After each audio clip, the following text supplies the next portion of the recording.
What's good? What's good, everybody? Welcome back to another episode of The Urban Platform Speaks. Make sure to like and subscribe as you come into the channel, check out the content. And with that being said, man, I want to speak on that Tom Thibodeau firing, right? Um, I don't think, I wasn't surprised that Tom Thibodeau got fired. I think that, you know, um, a lot of people probably thought that Tom Thibodeau was going to get fired. And I think really what did it, because I think the fact that they lost those first two games at home, and so the Knicks was kind of from the start of the series against the Pacers, they was really behind the eight ball after that. And if the Knicks had been able to recover from those two uh home court losses, then I think his job would still be in jeopardy. And I say that because people then would have been saying that the Knicks made it despite Tom Thibodeau, right?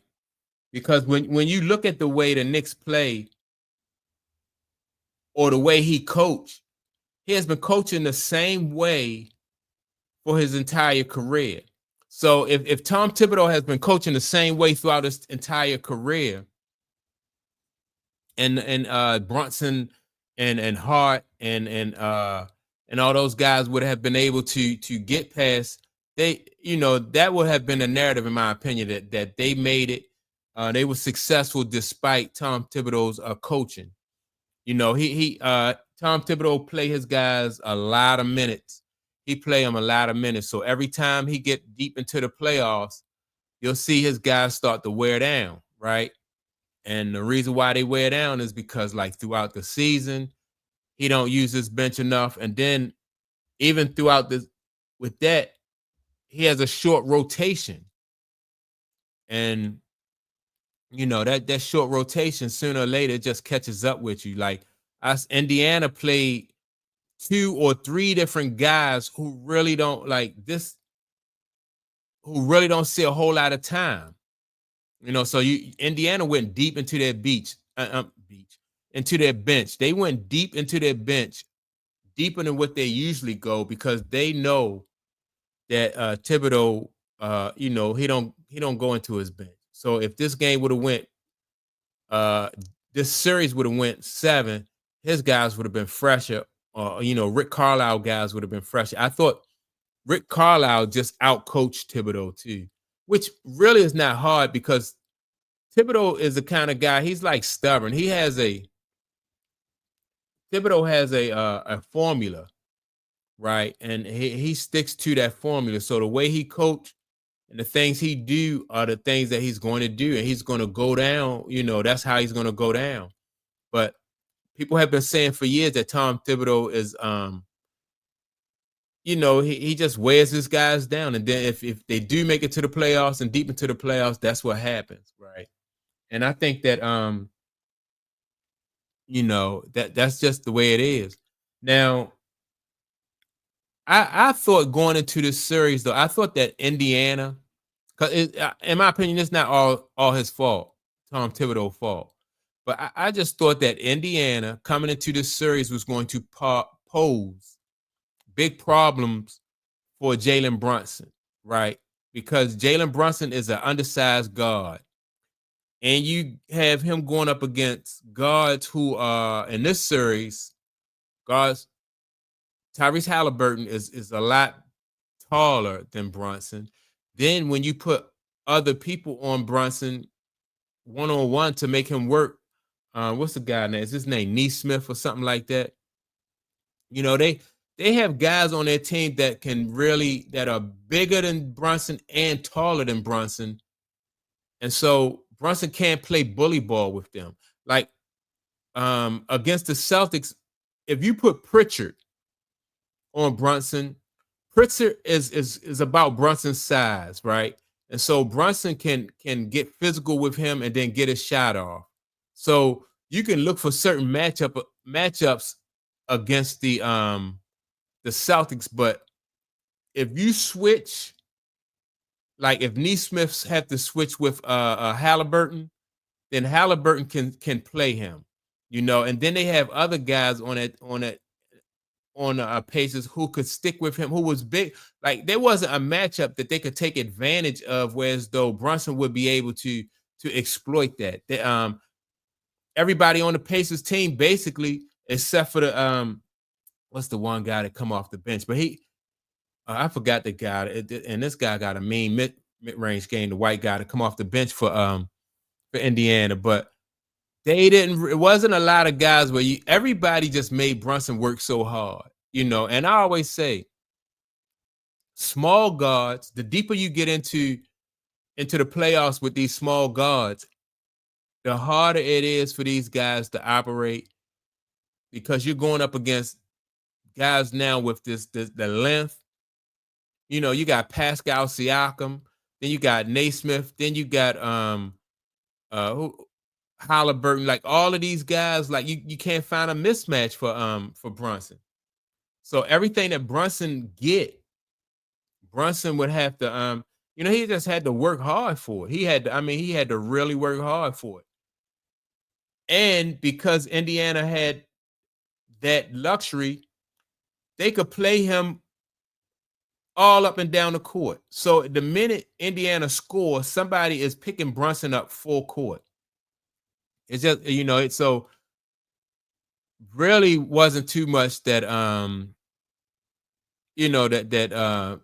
that Thibodeau could do as far as like a matchup that he could exploit when it came to Brunson, because there was no matchup on the other team, whereas though we're like, all right, well, we can go and get 3 straight baskets, go to a pick and roll or go to a situation where we cause them to switch, and then Brunson can just take off on one player. That wasn't a situation, and so that was part of the problem, that Thibodeau had, with the Indiana Pacers. But I knew going into this series that it was going to be tough for Brunson to get off. And then once Brunson wasn't able to get off, now Thibodeau is relying more so on Karl Anthony Towns.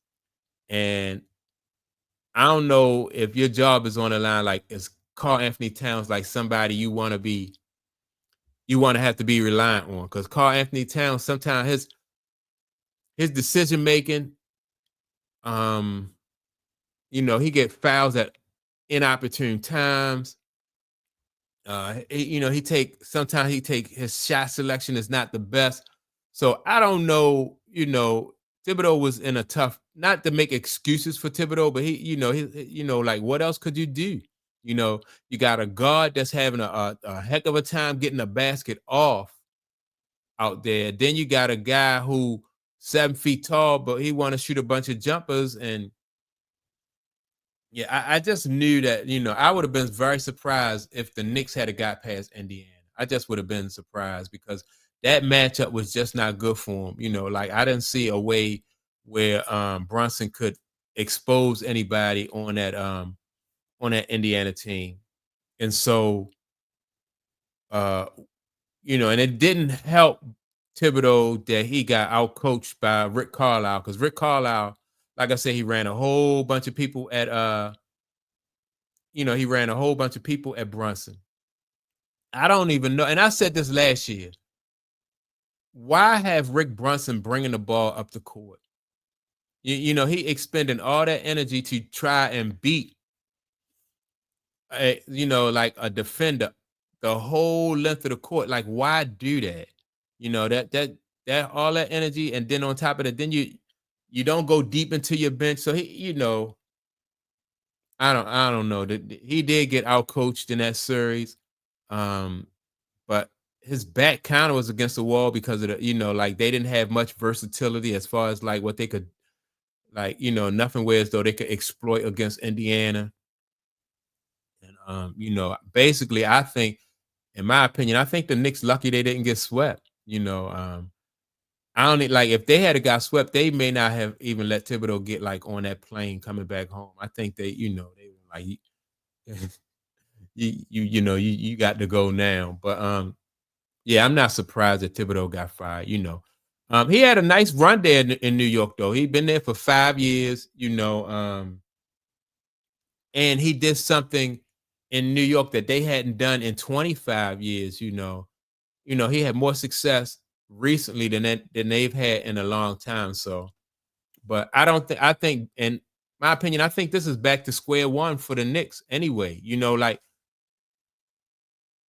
I think because you got so many of these young guys that's up and coming, and Detroit is getting better. Then you got Indiana, Cleveland. So I think the Knicks window is closed. I do. I just think it's closed. I think like this season, I think they were like number 3 in the East. I don't think they get as high as number 3 next year. I think I'd be surprised if they number 4 next year, to be honest with you. Yeah, but I don't think they're going to be as high as they are this year. And so, yeah, that's my take on it. I don't feel a way about Thibodeau getting fired.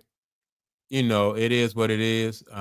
But I do think that the Knicks will take a step back next year because I don't think that the East is getting better. And so, yeah, that's it. That's my take on the situation. And so, with that being said, make sure to like and subscribe. Also, don't forget to leave a comment, and I will check you all out in the next video.